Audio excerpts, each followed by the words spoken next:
찬양받기에 합당하신 우리 아버지 하나님, 오늘 거룩하고 복된 주일, 하나님께서 우리의 영과 마음과 몸을 이곳으로 불러주셔서 하나님을 영화롭게 예배드리며 찬양할 수 있게 하시니 참으로 감사를 드립니다. 아버지, 세상에 여러 가지 시간들이 있지만은 그 모든 시간들을 뒤로 하고 오직 하나님 앞에 예배드리는 것이 우리의 삶의 우선순위라는 것을 알기에 주님 앞에 나온 발걸음들임입니다. 아버지, 그 마음과 발걸음들이 복된 발걸음 되게 하시고 그들이 어느 곳에 있든지 주님을 통해서 영화롭게 하시고 주님을 통해서 삶의 여정길에 늘 기쁨과 찬양이 넘치는 삶이 되시도록 성령님 도와주시옵소서. 감사하며 예수님의 이름으로 기도합니다. 아멘. 무리의 환호 소리가 아직도 귀에 쟁쟁한데 예수께서 산에서 내려오셨다. 그때 한 나병 환자가 다가와 예수 앞에 무릎을 꿇고 간청했다. 주님, 원하시면 제 몸을 고쳐 주실 수 있습니다. 예수님께서 지난주 7장에 보면은 사람들이 병 고침을 받기 위해서 예수님 앞에 다 모여들었습니다. 그래서 예수님께서 그 많은 환자들의 병을 다 고쳐주셨죠. 그랬더니 이 사람들이 그것을 보면서 전에도 이런 일이 없었고 후에도 아마 이런 일이 없을 것 같다는 마음으로 예수님 정말 대단하십니다 하고 모두가 박수로 갈채를 보냈습니다. 그때 그 환호 소리, 그 무리의 환호 소리가 아직도 귀에 쟁쟁한데 그것을 뒤로 하고 예수님께서 산에서 내려오셨다는 거예요. 우리들이 참 이런 삶을 살기가 쉽진 않습니다. 누군가 우리를 해서 박수 쳐주고 세워주고 또 우리를 칭찬할 때 우리는 거기서 으쓱해지기가 쉬운데 그것을 뒤로 하고, 그래서 세상말이 그런 말 있죠. 박수 칠 때 떠나라. 거기서 더 올라가다 보면 나도 모르게 교만해지는데 예수님은 겸손하신 분이기에 바로 그런 칭찬과 환호를 뒤로 하고 우선 예수님이 이 땅에 오신 목적이 있는데 대표적인 목적이 세 가지 목적이 있습니다. 그것을 예수의 3대 사역이라고 이야기하는데 그것을 잠깐 설명을 드리면은 예수님이 이 땅에 오신 목적인데 바로 어떤 건가? 하나님 나라, 이 하나님 나라는 어떤 것인가 하고 복음을 선포하러 이 땅에 오셨습니다. 그리고 두 번째는 그리고 예수님께서 우리들에게 가르쳐주기 오셨어요. 뭘 가르쳐주는가? 하나님 나라에 대해서 가르쳐주고 그리고 복음을 선포하고, 그리고 세 번째 사역은 뭔가? 질병든 자, 가난한 자, 병든 자, 또 마음이 아픈 자, 그들을 치료하기에 이 땅에 오셨다는 겁니다. 그래서 외국에 있는 그 선교사님들이 대한민국 땅에 오셔서 제일 먼저 했던 일이 뭔가 하면은 바로 예수를 가르치는 성경 공부를 했습니다. 그리고 예수 하나님 나라가 어떤 나라인가? 아픔도 고통도 이별도 슬픔도 없는 그 나라, 가난한 자에게는 부유함을, 병든 자에게 치유하는 그런 하나님 나라의 복음을 선포했고, 그 중에 가장 대표적인 것이 바로 하나님은 저와 여러분을 사랑하신다는 그 복음입니다. 그래서 이 땅에 오셔서 예수님이 하신 그 사역을 선교사님들이 이곳 한국 땅에 오셔서 가난한 이 땅에 오셔서 제일 먼저 했던 것이 교회를 세웠습니다. 그래서 교회를 세워서 복음을 선포했죠. 그리고 이 땅에 오셔서 이 무지한 백성들을 가르쳐주기 위해서 학교를 세웠습니다. 그래서 크리스찬 학교들이 참 한국에 많습니다. 그리고 세 번째 사역이 뭔가? 이 땅에 오셔서 병원을 세웠죠. 대표적인 병원이 서울에 있는 이 연세대 세브란스 병원입니다. 그래서 전국에는 기독교 병원들이 참 많죠. 가까운데 전주에는 예수 병원이 있고요. 그래서 예수님께서 이런 세 가지 사역을 하기에 이 땅에 오셨다는 겁니다. 그러나 예수님께서는 교만하신 분이 아니라 겸손하신 분이기에 세상의 모든 환호를 뒤로 하고 그리고 오직 아픈 자, 병든 자, 가난한 자, 그들에 의해서 찾아오셨기에 제일 먼저 내려오셔서 그때 한 나병 환자가 다가와 예수 앞에 무릎 꿇고 간청했다. 주님 원하시면 제 몸을 고쳐주실 수 있습니다. 오늘 말씀을 같이 이렇게 읽으면서 제가 읽고 여러분이 마음속으로 읽으면서 과연 예수님께서 병든 자를 고치실 때 어떻게 고치시는가를 말씀을 보면 자세하게 나와 있습니다. 그래서 우리들도 이렇게 하면은 병을 고칠 수가 있다는 거죠. 그래서 옛날에는 예수 믿는 사람들이 병 고침을 참 많이 받았는데 요즘은 많이 받지 못하는 이유가 뭔가 병원이 너무 발달되고 또 사람들이 예수님보다는 병원을 믿기 때문에 그래서 교회의 그 병 고친 사역이 점점점 줄어가고 있는데 저와 여러분도 오늘 말씀대로 하면은 병 고침을 받을 수가 있다는 겁니다. 근데 자세히 보면 나병 환자가 다가와 예수 앞에 무릎 꿇고 간청했다. 주님이 원하시면은 제 몸을 고쳐줄 수 있습니다. 나병 환자 마음속에 어떤 마음이 있는가 하면은 예수님께서는 제 병을 고쳐주실 수 있는 능력 있는 분이라는 거죠. 근데 그분이 나를 고쳐주고 싶은 마음이 있다면은 나 또한 이 병을 치유받을 수 있다는 나병 환자의 확실한 믿음이 있습니다. 그래서 오늘날 병원에 가서도 환자들이 잘 낫지 않는 이유는 뭔가 의사를 잘 못 믿어요. 의사를 잘 못 믿고 이런 개인 병원의 의사들은 의사로 취급하지 않습니다. 죄송해요. 적어도 서울의 큰 병원 의사가 돼야 의사구나 이렇게 이야기합니다. 또 매스컴을 통해서 병원에 대한 이야기와 또 치료에 대한 그런 의학적인 정보들이 많이 쏟아지다 보니까 일반인들도 의사에 준하는 그런 의학적인 지식을 많이 가지고 있어요. 그러다 보니까 의사보다 더 많이 알아서 때로는 내가 여기 아파서 왔습니다 하는 것이 아니라 의사한테 오히려 또 약사한테 이런 약을 주세요. 나 여기가 아파요. 또 아무래도 이걸 치료받아야 할 것 같습니다. 오히려 의사보다 더 잘하고. 그러니까 서로 의사하고 환자가 신뢰감이 떨어지면 치료가 되지 않습니다. 목사님하고 성도 간에도 신뢰가 떨어지면 아무리 기도해도 응답받지 못하는 거죠. 그래서 여기서는 바로 나병 환자의 신뢰와 믿음을 볼 수가 있습니다. 그때 3절 4절에서 예수께서 손을 내밀어 그에게 말씀하셨다. 내가 원한다. 깨끗하게 되어라. 그러자 그 즉시 나병의 모든 증상이 깨끗하게 사라졌다. 예수께서 말씀하셨다. 온 동네에 말하고 다니지 말며 하나님께 합당한 감사의 표시를 가지고 제사장에게 가서 네 나은 몸을 조용히 보여라. 네 말이 아니라 깨끗해져서 감사하는 네 삶이 내가 한 일을 증거할 것이다. 나병 환자가 오랫동안 나병을 통해서 치유받지 못하고 소식을 들었는데 예수님을 만나면은 예수님께서 내 병을 치유해 수 있다는 그 믿음이 있었습니다. 그래서 그 믿음을 가지고 예수님 앞에 나아가서 예수님이 저를 고쳐주실 수 있다.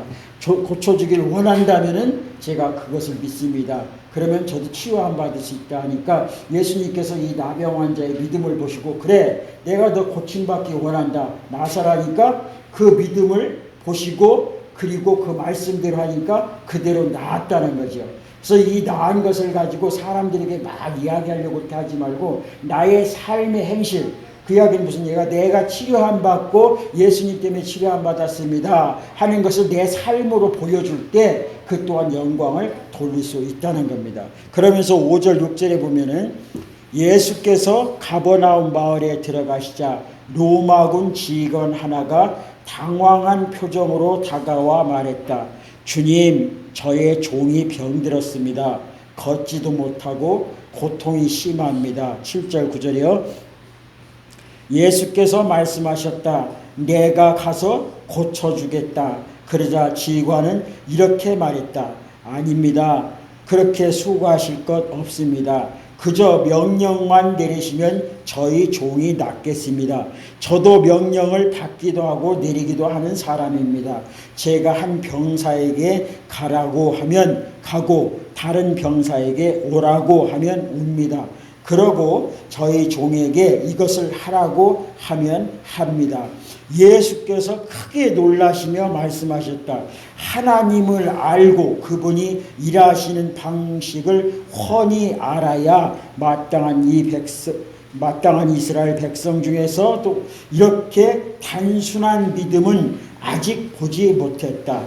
이 사람은 머지않아 사방에서 모여들 많은 이방인들의 선봉이다. 그들은 동쪽에서 흘러들고 서쪽에서 쏟아져 들어와 아브라함, 이삭, 야곱과 함께 하나님 나라의 잔치상에 앉을 것이다. 믿음 안에서 자랐으나 믿음이 없는 사람들은 무시당하고 은혜에서 소외된 자들은 되어 이렇게 어찌된 일인지 의아해 할 것이다. 예수께서 지관을 보시며 말씀하셨다. 가거라, 네가 믿음 그대로 되었다. 그 순간에 그의 종이 나았다.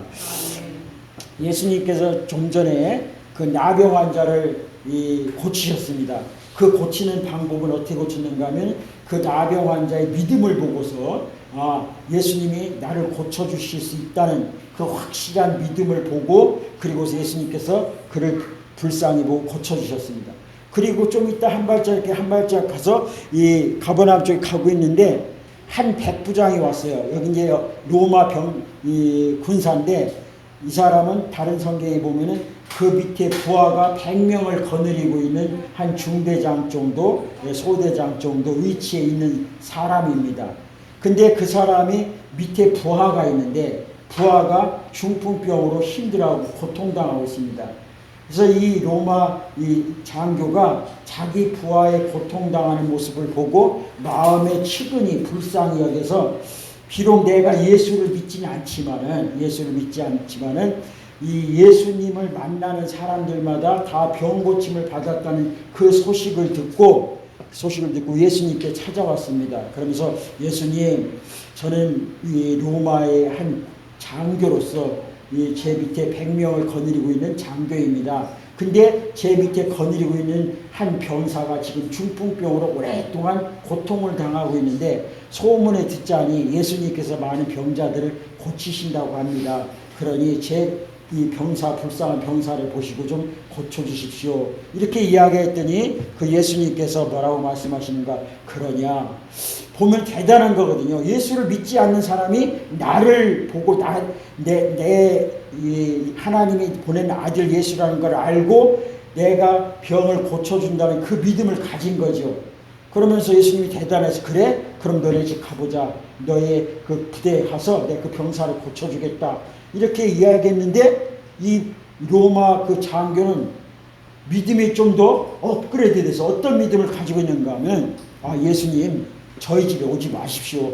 예수님은 모든 병을 고치시는, 말씀으로 고치시는 분인데 예수님이 그냥 내 병사 나을지어다, 나아라 하면 된다는 거예요. 왜? 나도 내 위에서 명령을 받고, 위에서 명령하면 명령하는 대로 따라서 가기도 하고, 또 내가 아래 병사들한테 이렇게 오라 하면 오고 가라 하면 가는 말 한마디에 움직이는데, 하물며 예수님께서 말씀하시면 내 병사가 병 낫지 않겠는가?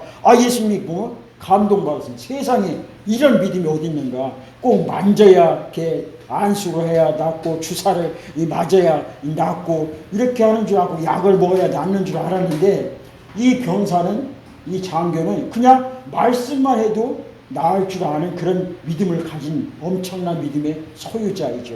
그래서 오죽하면 예수님이 감동받아가지고, 야, 너 정말 대단하다. 앞으로 너를 통해서, 믿지 않는 사람들이 너를 통해서 많은 사람들이 복음의 구원의 역사가 너를 통해서 이루어질 것이다.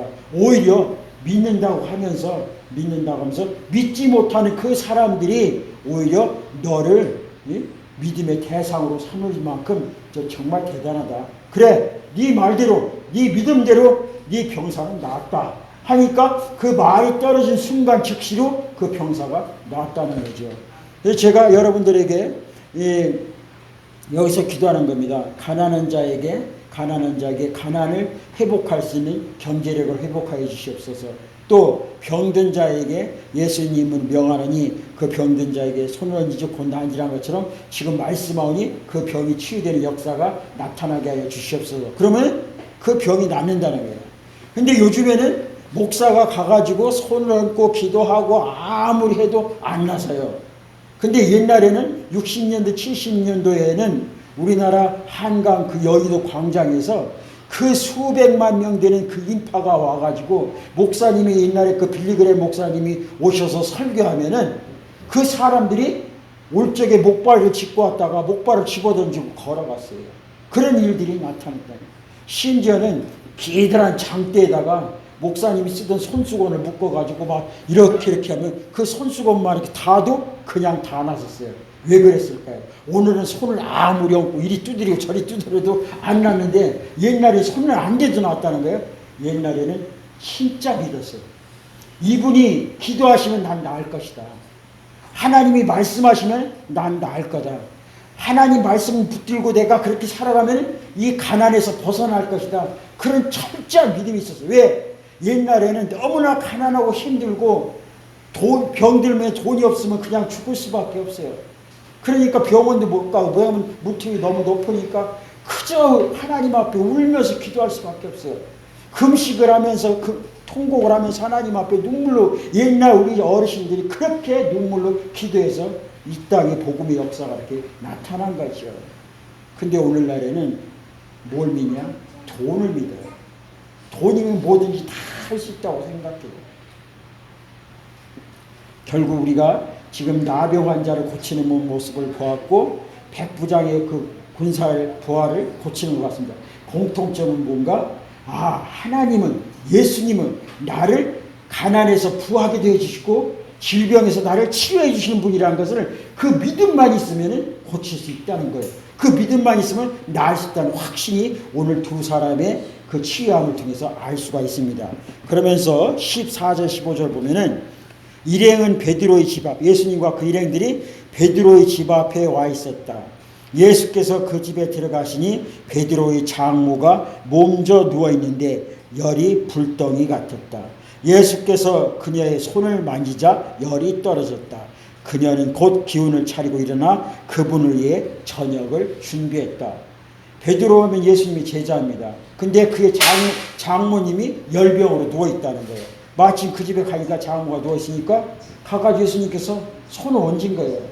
손 얹었다고 그냥 놨나요? 이 장모에게는 뭘까요? 우리 사위 스승님이 오셨는데 그 스승님은 모든 병자를 고치시는 분이 오셨구나. 그 순간 보는 순간 어떻게 아이고 다 나았다. 이 믿음을 고친 거죠. 우리 그런 거 볼 수 있습니다. 밤새 아파가지고 날만 새면 병원에 달려가려고 밤새 힘들었는데 아침에 일어나서 병원 문 앞에 딱 들었으니까 왠지 모르게 다 나은 것 같았죠. 우리 의사만 봐도 다 나은 것 같아요. 뭐예요? 신뢰예요. 신뢰. 그게 바로 믿음입니다. 16절 17절 그날 저녁 사람들이 귀신 들려 괴로워하는 많은 사람들을 예수께 데려왔다.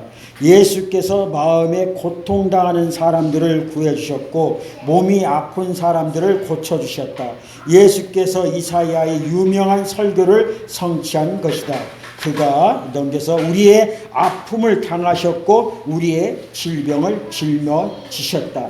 이사야의 말씀이 53장에 보면은 그는 우리의 실로 우리의 모든 아픔과 고통을 짊어지셨다고 했습니다. 그래서 예수님이 이 땅에 오신 것은 저와 여러분의 마음의 병을 치유하기 위해 오셨고 육신의 질병을 치유하게 하셨고 가난을 회복시키려 오셨고 바로 예수님이 오신 목적이 바로 그거라는 거예요. 그걸 하기 위해서 이 땅에 오셔서 전국에 돌아다니며 많은 병자들을 치유하시는 그런 일들을 반드시 거기에 뭐가 따르는가? 그 환자가 예수님을 얼마나 믿는가 하는 그 믿음에 따라서 병이 치유되기도 하고 치유되지 않기도 한다는 겁니다. 그러면 우리는 저와 여러분들이 여기서 무엇을 잡았는가? 믿음이라는 걸 잡았습니다. 그래 예수님만 믿으면 모든 문제가 해결되는구나 하는 것을 우리는 알게 됩니다. 그러면서 소제목으로 18절 22절 내 본분을 삶이지 죽음이 아니다. 우리가 살아가는 목적은 죽으려고 사는 게 아니라는 거예요. 살려고 산다는 거예요. 목적이. 그러면서 18절 22절 보면 예수께서 호기심에 찬 무리가 점점 늘어나는 것을 보시고 제자들에게 그곳을 벗어나 호수 건너편으로 가자고 말씀하셨다. 그들이 떠나려는데 한 종교학자가 자기도 함께 가도 되는지 물었다. 그는 어디든지 주님과 함께 가겠습니다 라고 말했다. 예수께서 잘라 말씀을 하셨다. 딱 잘라서 말씀하셨다는 거예요. 고생할 각오가 돼 있느냐. 너도 알다시피 우리가 묵는 곳은 인류 호텔이 아니다. 예수를 따르던 또 다른 사람이 말했다. 주님, 부디 며칠 말미를 주십시오. 아버지 장례를 치러야 합니다. 예수께서 거절하셨다. 중요한 일이 먼저다. 내 본분은 삶이지 죽음이 아니다. 나를 따르느라 생명을 쫓아라. 예수님께서 한 마을에 이렇게 가시는데 주변 사람들이 예수님에 대해서 호기심 많은 사람들이 점점점 몰려들었다는 거예요. 이야기는 무슨 얘기인가 하면 예수님을 거기에서 우리가 뭔가를 배우려고 하는 게 아니라 구경꾼으로 따라다니는 사람들이 많다는 거예요. 교회 안에도 이 세 부류로 나눈다고 하죠. 구경꾼이 있고 일꾼이 있고 말꾼이 있다고 그러는데 우리는 구경꾼이 되어서도 안 되고 말꾼이 되어서도 안 되고 일꾼이 되어야 하는 거죠. 마찬가지로 예수님을 따르려면은 우리가 정말 온 몸과 마음을 다해서 예수님을 따라야 되는데 그렇지 못하고 한 종교학자가 나도 따라도 되겠냐 그렇게 따라오는 사람도 있고 또 그런 사람들에게 예수님께서 나를 따라오면은 고생할 각오가 되느냐. 내가 가는 길은 그런 호텔에 이렇게 묵을 만한 그런 일이 아니다. 결국 예수님께서 이 땅에 오신 것은 뭐예요? 바로 높아지기 위해서 오신 것이 아니라 낮아지게 오셨습니다. 왜요? 예수님은 하늘의 하나님의 아들입니다. 그러면 하늘의 그 보좌를 포기하고 이 땅에 낮고 천한 말구유에서 태어나셨어요. 그럼 예수님이 가는 그 사역길은 호강한 것이 아니라 부유한 것이 아니라 어렵고 힘들고 가난한 길입니다. 그래서 우리가 예수님을 따라간다는 것은 부자가 되기 위해서 따라가는 것이 아니고 사람답게 살기 위해서 따라가는 것이죠. 그래서 저와 여러분이 교회 다닌다는 것은 내 사업이 잘 되기 위해서 내가 가난해서 부자가 되기 위해서 내가 병고침을 받기 위해서 물론 그것도 필요하지만은 주 목적은 그것이 아니라 바로 하나님의 자녀로서 하나님 우리를 사랑하시기 때문에 우리도 하나님을 사랑하는 그런 마음으로 따라가는 거죠. 근데 한 사람이 예수님을 따라가려고 하다가 자기 부모님이 돌아가셨어요. 그래서 예수님, 지금 제가 예수님을 따라가려고 하는데 저희 아버지께서 돌아가셨습니다. 그러니까 조금 시간을 주셔서 제가 아버지 장례를 다 마치고 그리고 예수님을 따라가겠습니다. 그러면 어떻게 돼요? 예수님이 이거 참 대단한 효자구나. 그럼 돌아가셨으니까 상을 잘 마치고 편안하게 잘 보내드리고 그리고 나를 따라와야지. 이렇게 해도 별 손색이 없습니다. 그리고 그 아들은 효자입니다. 근데 예수님은 세상의 논리와 반대라고 그랬어요. 세상은 살고자 하면 살 것이고 죽고자 하면 죽는데 하나님의 논리는 살고자 하면 죽을 것이고 죽고자 하면 산다는 거예요. 결국 이야기는 무슨 얘기인가? 나를 비워야 살 수가 있다는 이야기입니다. 또 나는 죄로 인하여서 죽을 수밖에 없기에 내가 살면은 내 노력과 의지가 살아요. 내가 살게 되면 내 지식이 삽니다. 그러다 보면 하나님이 내 안에 들어올 수가 없어요. 그래서 내가 철저히 비워야 주님이 내 안에 들어오시고 내가 주인이 아니라 하나님이 주인이 되는 겁니다. 그래서 이 장래 일을 갖다가 말씀 그대로 우리가 받아들이는 것은 아니고 물론 이 땅에 살면서 부모님이 돌아가시면은 장례를 잘 마쳐야 되죠. 그리고 어떤 일을 해야죠. 그러나 분명한 것은 이 장례식보다 더 중요한 것이 있다고요. 장례는 죽은 사람을 묻으러 가는 것이고 살아있는 생명, 죽어가는 사람을 살리는 곳이 아니죠. 그럼 예를 들어서 지금 이것은 강아지가 두 마리가 있어요. 두 마리가 있는데 여러분 이해가 쉽게 해서 강아지가 두 마리인데 한 마리는 어떻게 했어요? 죽었어요. 죽었는데 한 마리 지금 죽으려고 낑낑낑 거리고 있어요. 그럼 우리는 어떻게 해요? 이 죽은 거 가지고 아이고 우리 새끼 뽀삐가 죽었구나 하고서 이놈만 붙잡고 있을까요? 그럼 어떻게 돼요? 이놈도 맞아 죽죠. 이놈은 죽은 놈이에요. 죽은 놈 어떻게 돼요? 쳐놔야죠. 일단 쳐놓고 죽어가는 놈, 요 놈을 살려야 되죠. 그죠? 네, 요 놈은 마찬가지예요. 저도 가끔 그런 일을 많이 하는데 이 음식을 이렇게 보면은 이 감자가 여러 개 있으면은 그 감자가 썩어가는 거 있잖아요. 썩어가는 게 있으면 그 놈부터 먹어요. 그럼 어떻게 돼요? 알뜰하죠. 알뜰한데 실은 알뜰한 게 아니야. 이거 먹다 보면 멀쩡한 게 썩어가요. 이놈은 일단 놔둬. 우선 새 거부터 먹어야 돼요. 그래야 처음부터 끝까지 신선하게 잘 먹는 방법입니다. 우리의 삶도 마찬가지예요. 내 아버지가 지금 돌아가셨어요. 굉장히 중요한 일이죠. 근데 어머니가 돌아가시려고 그래요. 그러면 어머니는 내버려두고 아버지 돌아가신데 그 산에 가가지고 49제 다 지내고 또 집이까지 끌고 와가지고 아이고 그다음에 누구야? 어머니까지 돌아갔어요. 이거 아니에요. 돌아가신 분은 죽을 자에게 맡겨놓고 살 자를 보라는 거야. 우리가 이 땅의 본질은 뭐냐? 죽음을 쫓아가는 것이 아니라 삶을 쫓아간다는 거죠. 그래서 예수님의 우리의 가르침은 세상의 가르침과 반전이 되기도 합니다. 왜? 우리는 육신의 몸을 가지고 있기에 육신을 생각하지만은 하나님 나라는 육신은 오래 살아야 70, 80이죠. 근데 하나님 나라는 영원한 세계입니다. 23절, 27절 보면은 그리고 나서 예수께서 배에 오르셨고 제자들도 그분과 함께 있었다. 그러던 중에 풍랑이 무섭게 몰아쳤다.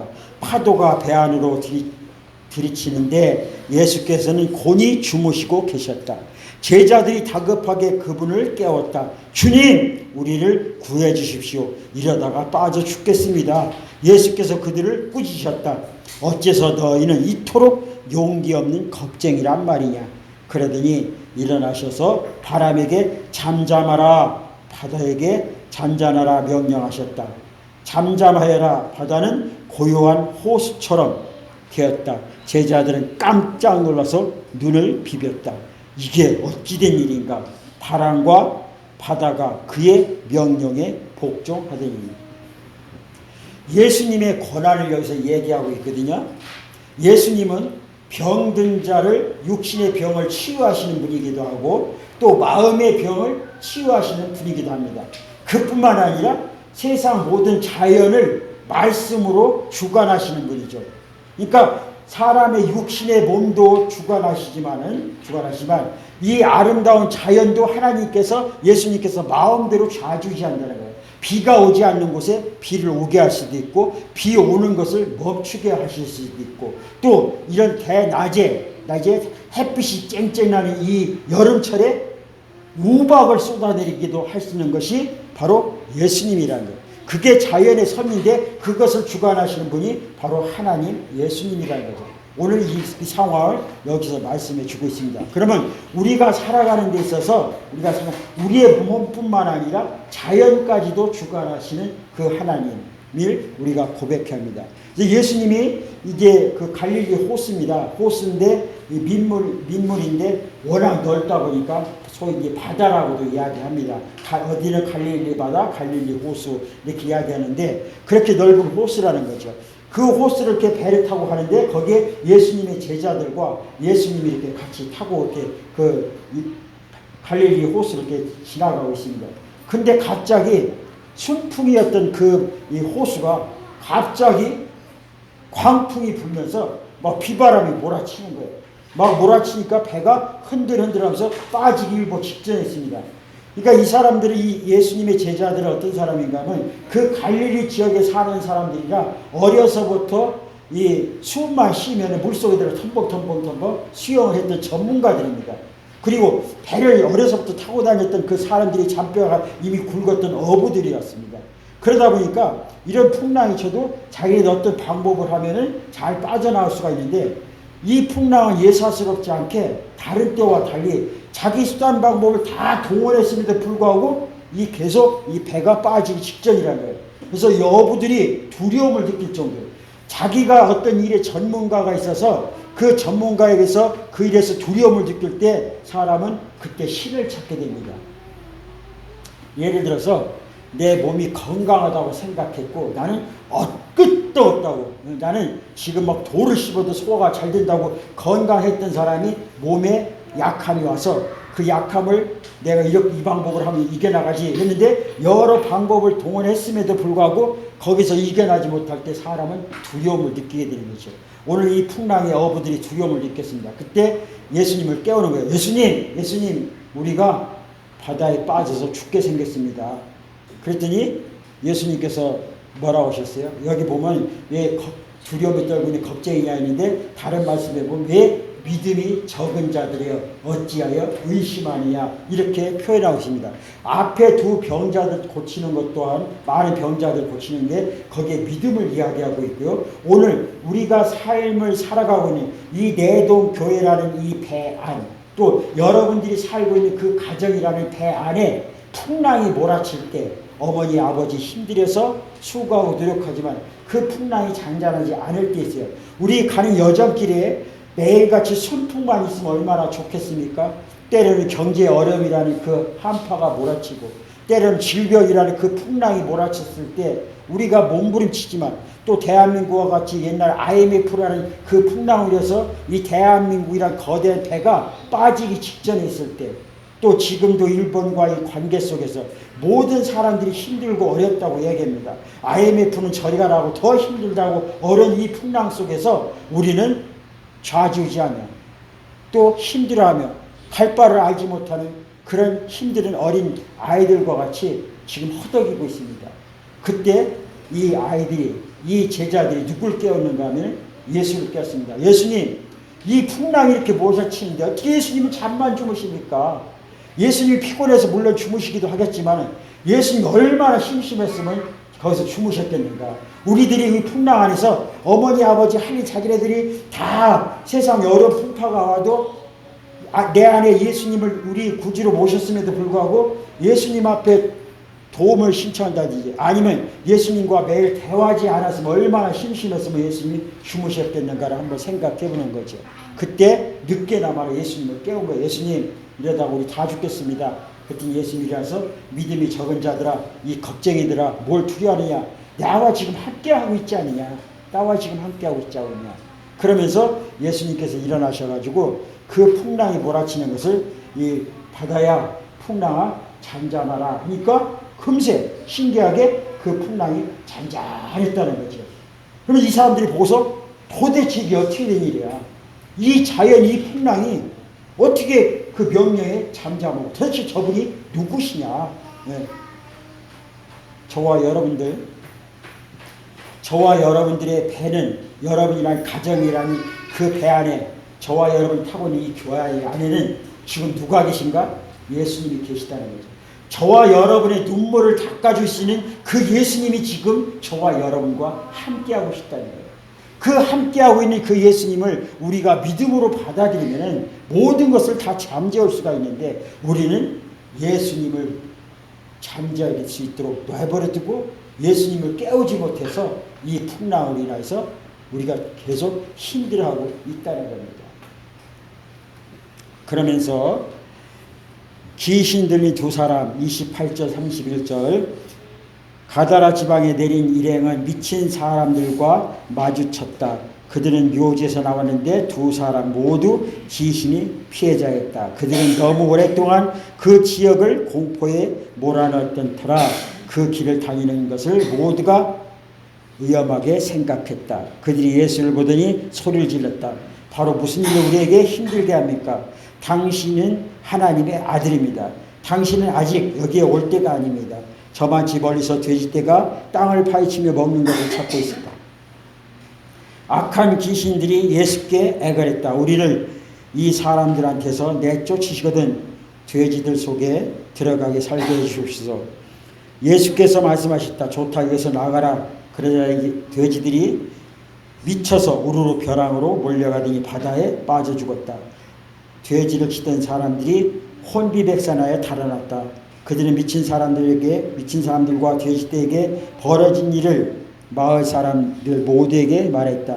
그 이야기를 들은 사람들은 돼지떼가 익사한 것을 화가 났다. 그들은 무리지어 와서는 예수께 그것을 떠나 다시는 오지 말라고 당부했다. 결국 예수님께서는 병든 자를 치유할 뿐만 아니라 또 자연을 주관하시는 분이라는 것을 알았습니다. 또 귀신 들린 자도 쫓아낸다는 것을 알았다. 귀신들도 바로 이 사람이 하나님의 아들이라는 것을 고백했죠. 그러면은 오늘 말씀에서 우리가 잡아야 될 것이 어떤 말씀입니까? 아까도 말씀드렸던 것처럼 바로 믿음이라는 단어입니다. 서로 믿음의 관계가 있으면 무엇이든지 다 할 수가 있습니다. 그 믿음과 신뢰는 바로 저와 여러분의 삶을 윤택하게 할 뿐만 아니라 바로 하나님이 예수 그리스도 이 땅에 오신 목적을 이루는 도구이기도 합니다.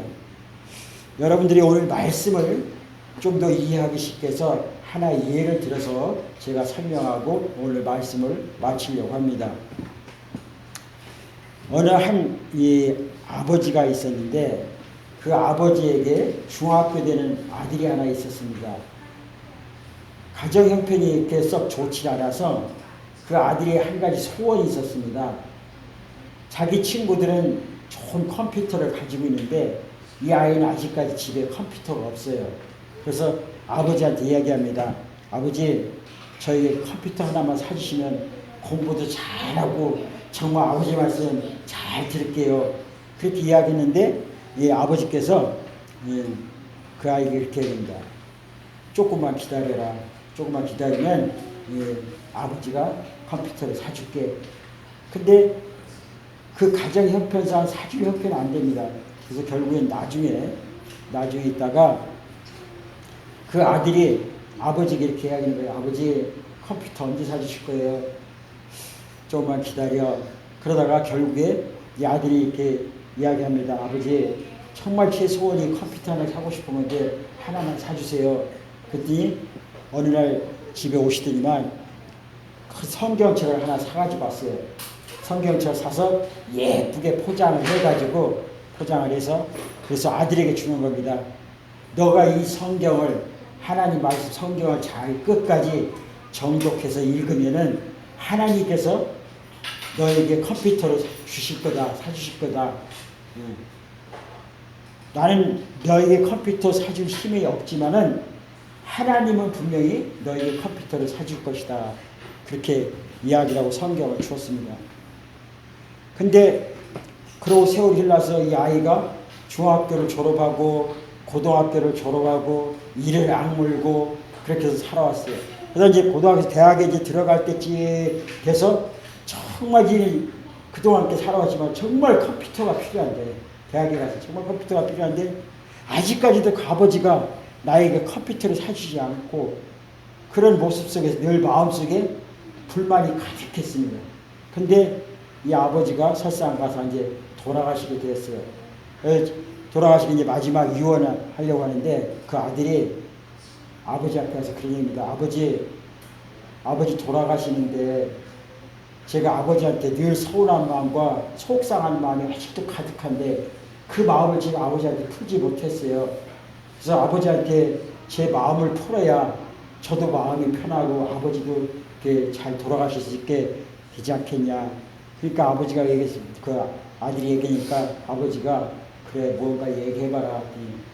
제가 중학교 1학년 때 아버지한테 컴퓨터 하나 사달라고 했는데 알았다고 말씀하시더니 1년이 지나고 나서 저에게 성경책을 주면서 이 성경책을 잘 읽으면 끝까지 읽으면은 하나님께서 너에게 컴퓨터를 주실 거다라고 이렇게 말씀하셨는데 지금까지 아버지는 그 약속을 지키지 않았다고 왜 그렇게 어린 나이에 그렇게 거짓말을 하셨냐고. 그러니까 이 아버지가 뭐라고 했냐면 아들아 너 성경책 다 읽어보았냐? 그러니까 이 아들이 성경책 다 끝까지 읽는다고 하나님이 컴퓨터를 주시느냐고 이제 그런 얘기를 하는 거예요. 그러니까 읽어봤냐? 안 읽어봤어요. 그 성경책 읽는다고 뭐 하나님이 컴퓨터를 줘요? 그치? 송아야?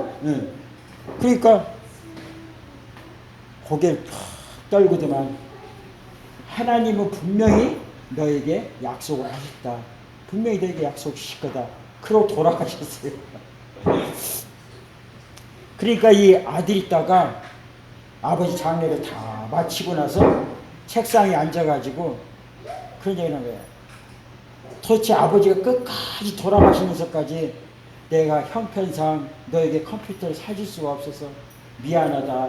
그 대신 예수를 잘 믿어라. 그렇게 얘기하고 돌아가셨다면은 좀 뭐 할 텐데 끝까지 돌아가시면서, 예? 끝까지 돌아가면서 성경책 다 읽어봤냐? 하나님께서 컴퓨터 주실 거다. 안 읽어봤어요. 내가 성경 읽는다고 하나님 컴퓨터 주시겠어요? 예? 그러고서 고개를 떨고 돌아가셨는데, 그러고 있다가 책상에 그 몇 년 동안 꽂혀있던 그 성경책 포장지도 뜯지 않고 그것을 책상 앞에 놓고 포장지를 뜯었어요. 뜯어가지고 그 성경책을 펴가지고, 그래서 위에 겉장을 딱 넘기니까 거기에 아버지의 글이, 사랑하는 내 아들아, 내가 너에게 줄 수 있는 것은 그 어떤 것도 없다. 세상에 아버지가 잘나서 똑똑해서 너에게 돈을 줄 수도 없고 재산을 물려줄 수도 없고 아무것도 줄 수 없는데 내가 줄 수 있는 것은 오직 이 성경책 하나밖에 없구나. 그러면서 성경책 앞에다 아버지가 글을 쭉 써놓은 겁니다. 그것을 보면서 눈물을 뚝 뚫으면서 한 장 이렇게 한 장 넘기는 거예요. 그래서 계속 한 장 한 장 넘기는 거예요. 눈물로 그 성경을 보는 거죠. 아버지가 읽었던 그 성경책을 눈물로써 한 장 한 장 넘기면서 하나님이라는 것을 알게 되었고, 예수님이 알게 됐고, 예수님이 나를 위해서 사랑해서 십자가에 못 박혀 죽었다는 그것을 알면서 한 장 한 장 넘기는데, 마지막 요한계시록 성경 끝부분에 딱 넘기는데 거기에 100만 원짜리 수표 3장이 딱 들어있더라는 거예요. 이것으로 컴퓨터를 사라는 거죠.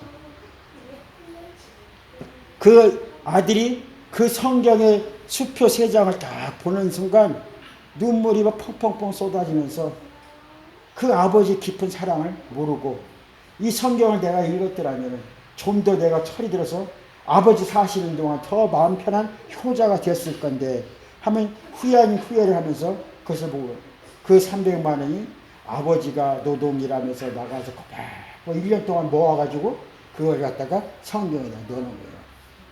여러분, 예수를 믿으면은 모든 질병 치유받습니다.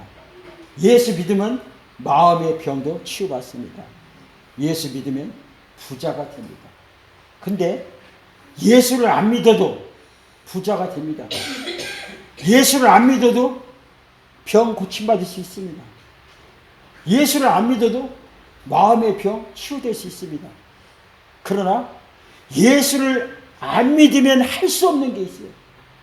그게 바로 아버지 나라 천국 구원 문제입니다.